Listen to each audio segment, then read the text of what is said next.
strikes against Poland are being prepared. If at one time Brest was seized by Russia, let's put it that way, on one side by Germany, on the other by Russia, and always remember throughout your life that Russia and Germany marched hand in hand during World War II. It was their mutual arrangement when they pressed in on peoples from all sides to seize power. When Donald Trump was put at the head of the United States of America for a second time, it became clear that what he did the first time, his initial steps during his first term, would be grotesquely multiplied tenfold. And in principle, his friendship with Vladimir Putin still remains a great friendship, almost a family friendship. If you remember, Trump was a KGB agent, meaning he was nurtured and raised by the KGB.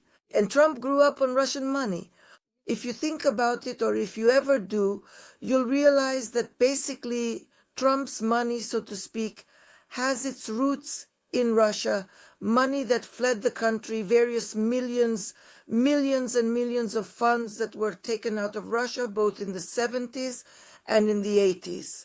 And before that, everything was taken out of Russia in exactly the same way. Money. Because if Russia starts accumulating its own capital, it will become a very rich country. There are so many resources, such wealth in Russia, that it's clear Russia would be a very rich country. So then, what do you do with the money, right?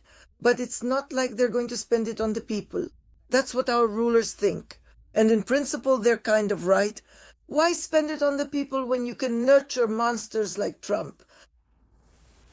So friends, the policy being pursued today by the United States, by Russia, and now all the other countries are playing along with them, is a policy aimed, let's say, well, you can't really call it deceiving the population, right?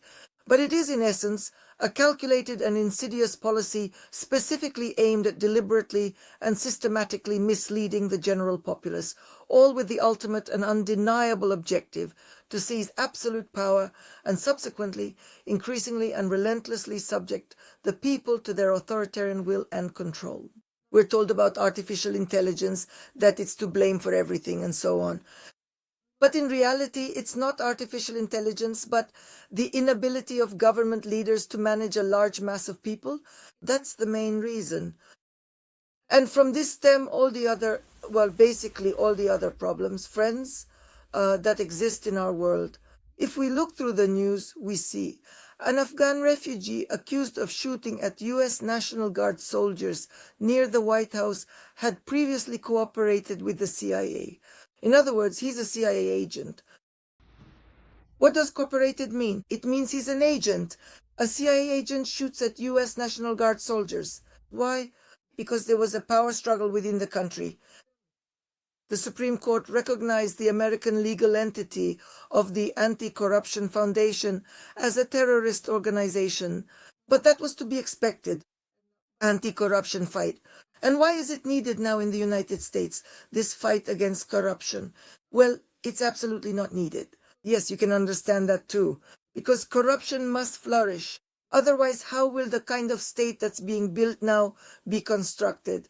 If in the United States there has always been corruption, but it was, let's say, always hidden in the shadows, then today it's being dragged out of the shadows, brazenly marching over your rightful outcries or over the Constitution, swinging its wide pants around and pulling out that very, yes, hammer wielding.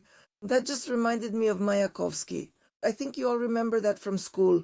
I pull it out of my wide pants, that very thing, and now they're waving it around. Yes, laying it on the Constitution. Russia is closing Poland's last consulate.